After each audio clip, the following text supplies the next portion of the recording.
Welcome to another episode of Positive Solutions for Life. This is Peggy Meyer. Today's guest is Liz Covington. Liz is a mom of four, wife of one, sister of seven, daughter of two, and friend of many. She was certified as a life coach after 15 years of being a stay-at-home mom because she found her own life coach when her parenting world was completely turned upside down shortly after her oldest child received an autism diagnosis that escalated into extreme behaviors. She found herself running around with two toddlers, forgetting her first grader at school, and trying to keep her oldest child from taking a chainsaw to his walls and climbing on the roof. She felt a lot of inadequacy and frustration early in her parenting journey, but has since found tools that has changed everything. She now enjoys her children, her marriage, and her life at a much higher level, and now is teaching others to do the same. So welcome to the podcast, Liz. Thank you. I'm excited to be here. Oh, thank you so much for joining me. I love talking with people who are helping others become better at anything. And parenting is one of those struggles I feel like we all have, whoever has children. And maybe if you haven't, don't have children, you might know some people who have struggled in the past or felt like your own parents have struggled. But can you start the conversation by just sharing just a little bit more about you, your personal journey, and how it has led to where you are today?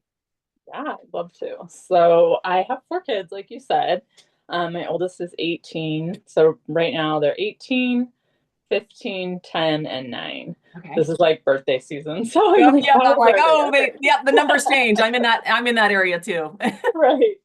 So I started staying at home full time as soon as my first child was born. And my mom was a stay at home mom. So motherhood was like always an aspiration for me and very much part of my identity.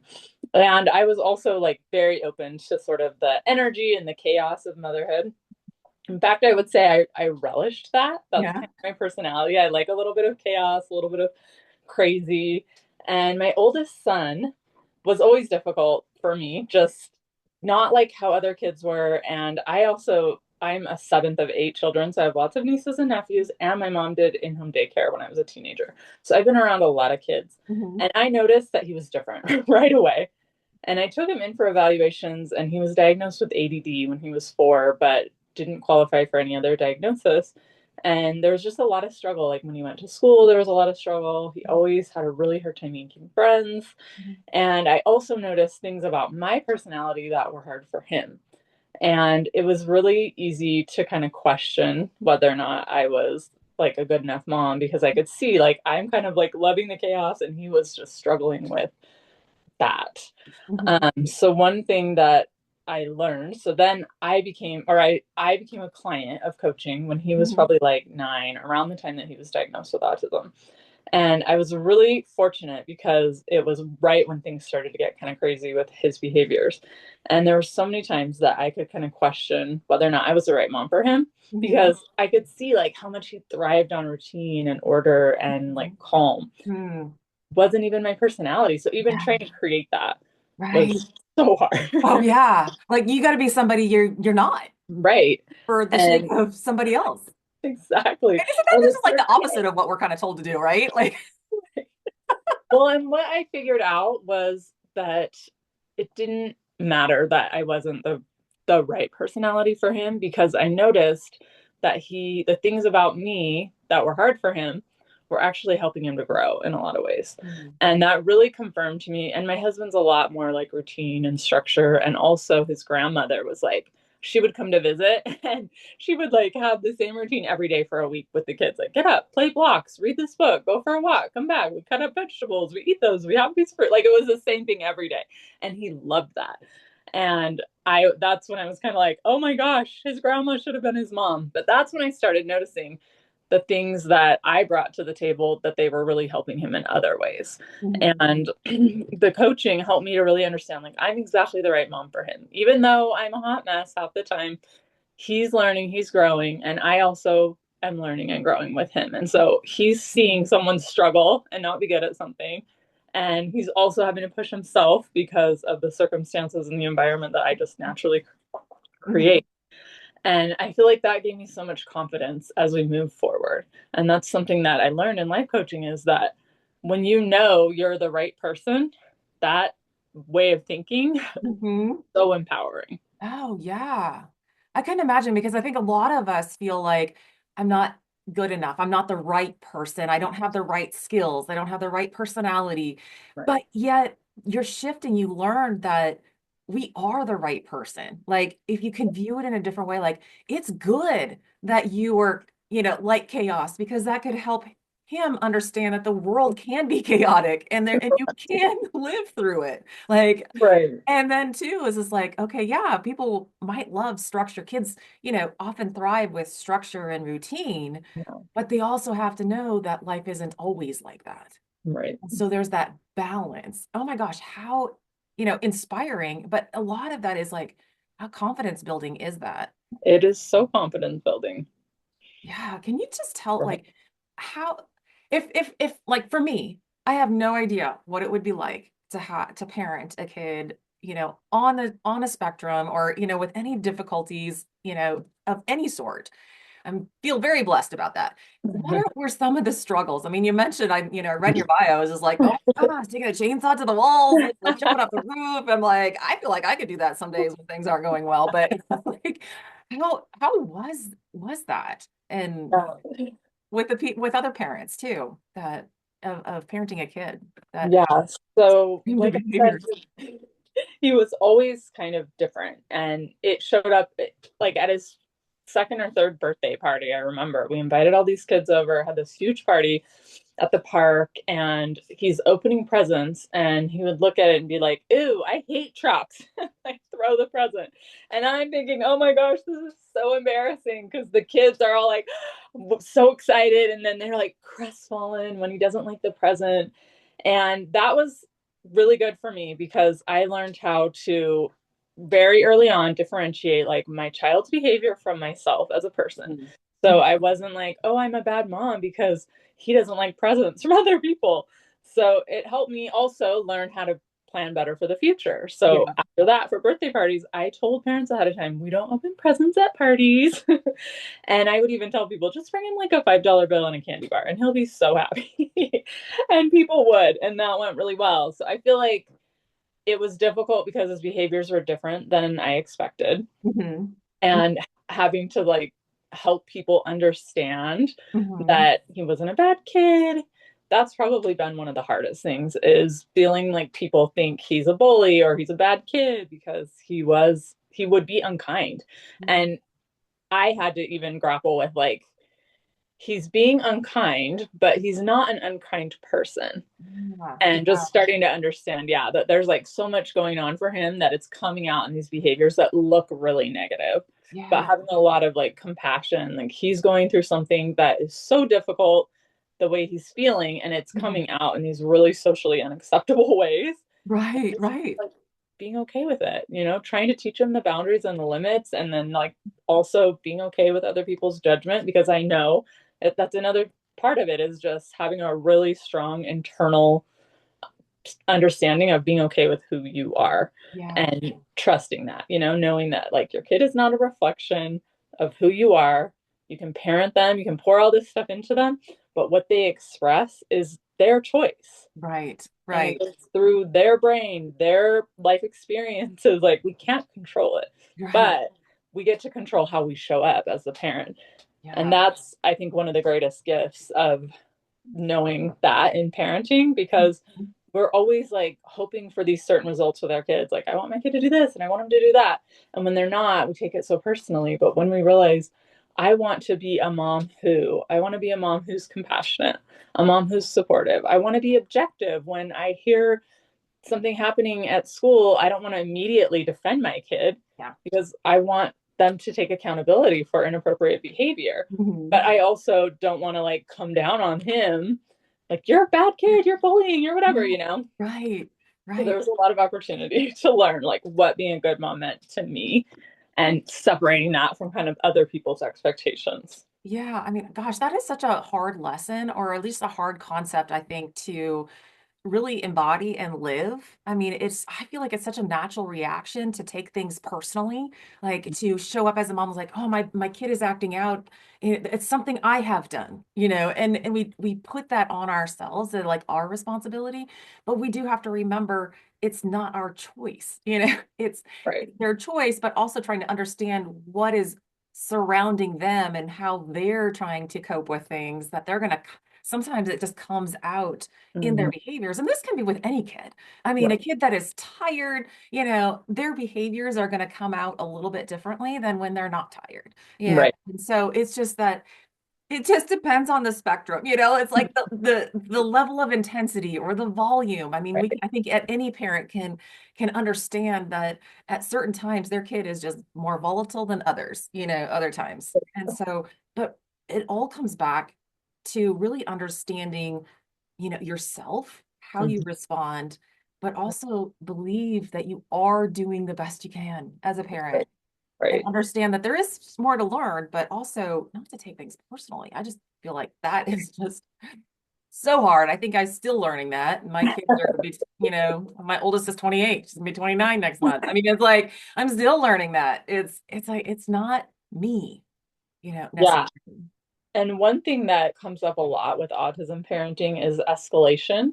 Mhm. So when a person isn't really trained to manage certain behaviors, a lot of times the way they respond will escalate the behaviors.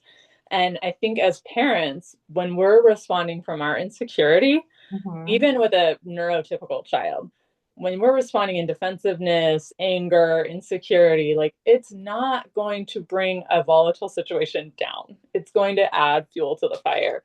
And I think because I learned about de escalating so early because of having a diagnosis for my kids, it really helped me to get clear and clean about my parenting and my opinions of myself. So Mhm.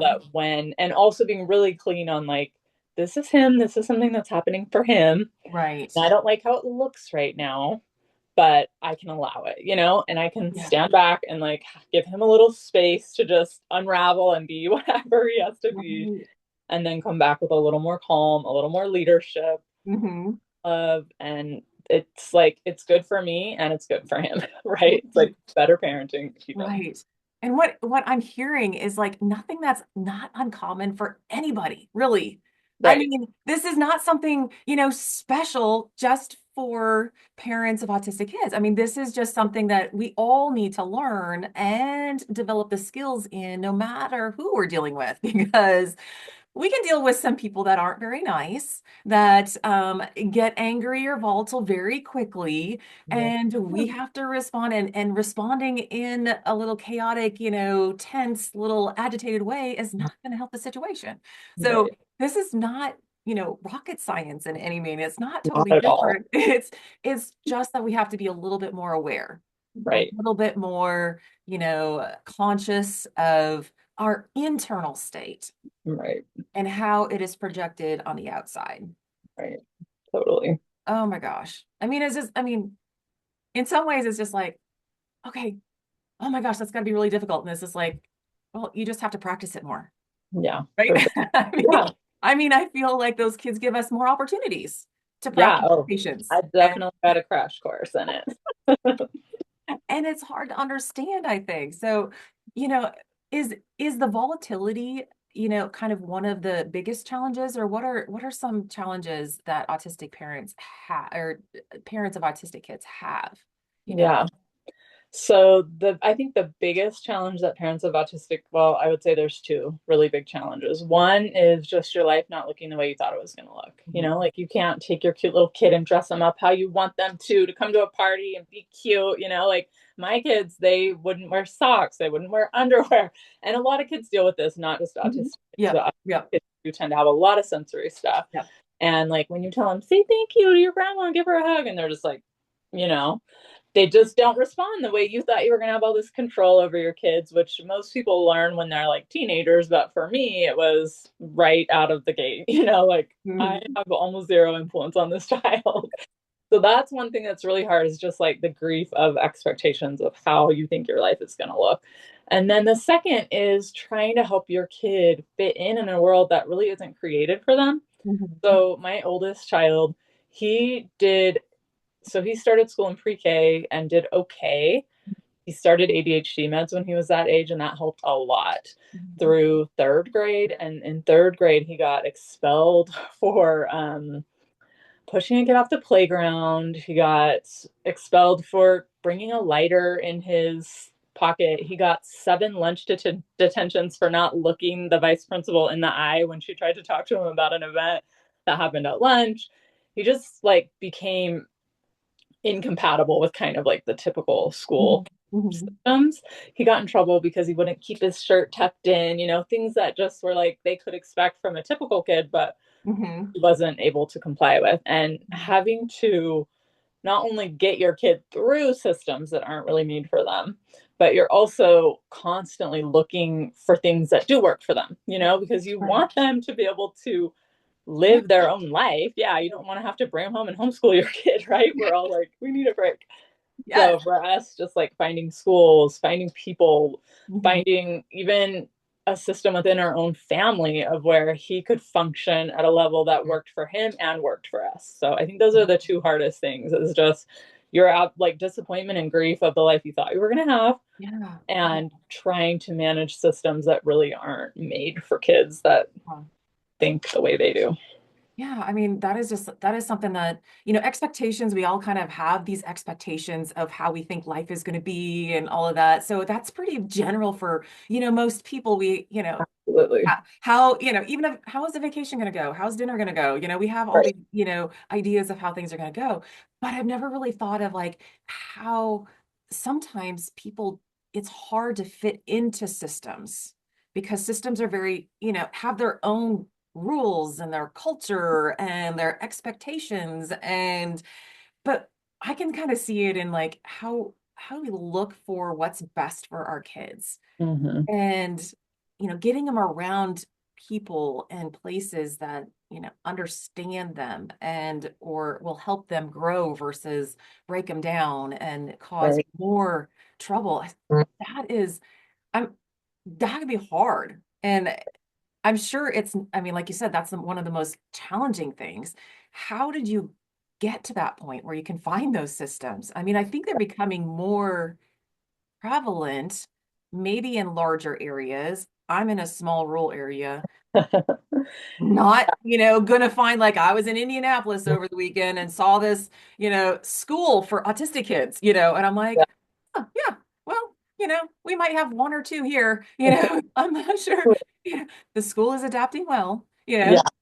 but how, I think I think the systems are becoming more prevalent, like you said. And I think like the number one thing I teach parents is that they're each child, and you'll learn this as you encounter like different autism families, is Mhm. every single autistic child is very unique. And there are some general struggles, but Mhm. the way they show up in the world is very, very different from child to child. And Mhm. so it can be hard because you think, well, I need something for my child, but once again, your child's really different from every other Mhm. autistic child. So, what I recommend and what we learned is that you are navigating a new path for your child specifically, and it's going to be tailored to that child exactly. And the way you navigate any unknown system, trail, whatever, is Mhm. without a map, is trial and error. Yeah.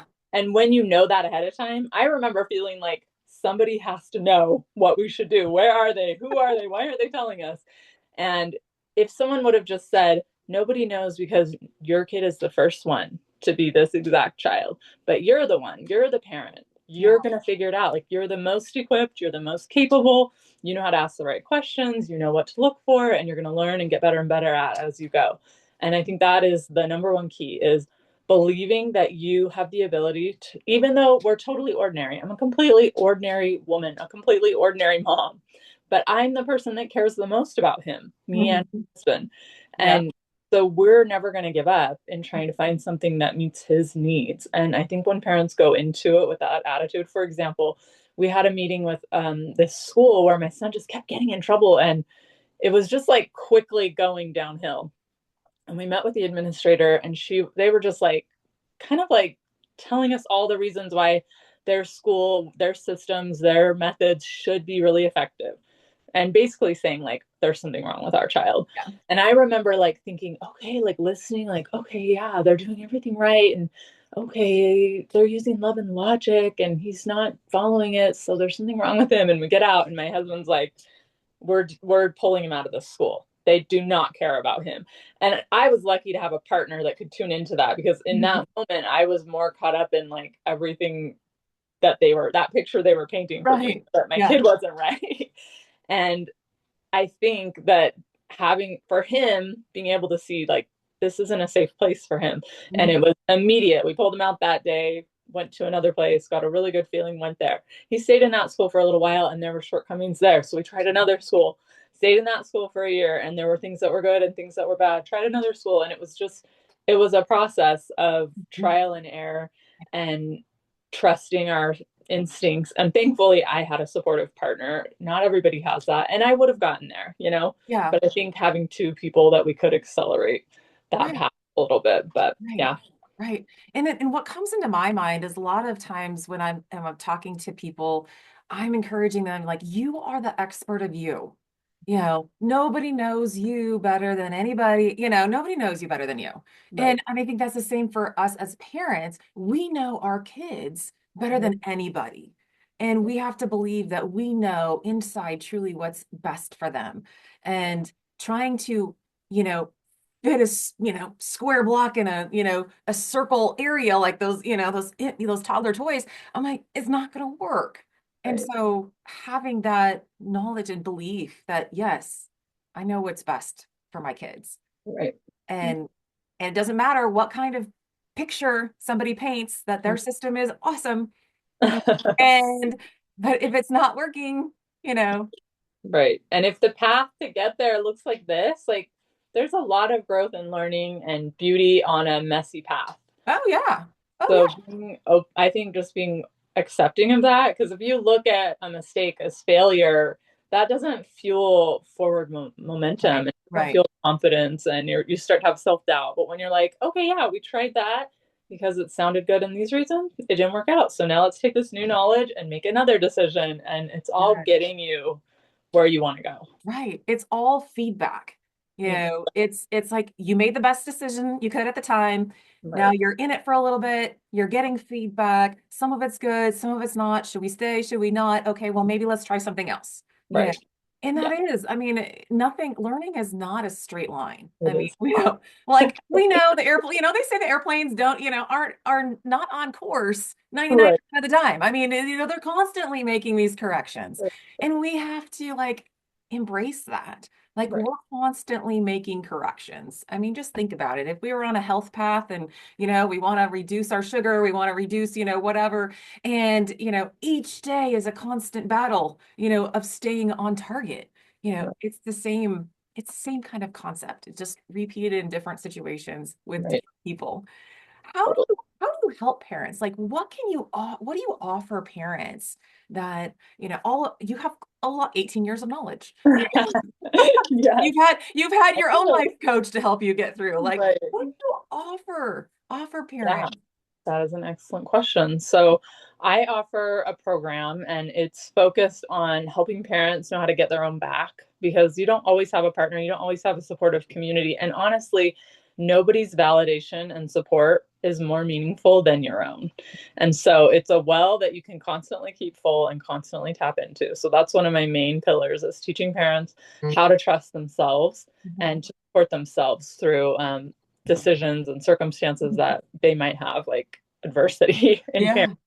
Yeah. And then another one of my pillars of something that I really focus on with parents is teaching them how to engage in self care, even though they're an active caregiver, because Mhm. it's a very common belief like, I can't take care of myself Yeah. because I'm too busy caring for these children. And it is 100% true that the care of many children is Mhm. very consuming. Mhm. But when you believe that you can take care of yourself, that's the number one thing. Believing that self care is accessible, Mhm. we'll start prioritizing it, and it does just change the level of calm and confidence and peace that you bring to your parenting, which is what most of parents of autistic children care about is how they're Right. showing up as a parent. Yes. And I also really like to help parents with time management because it can be really overwhelming to manage, especially if you have multiple kids like I do, Mhm. schedules. And that's why I make that little joke about forgetting my first grader Yes, because I had yes. so many appointments and demands on my time that I remember when my phone would ring,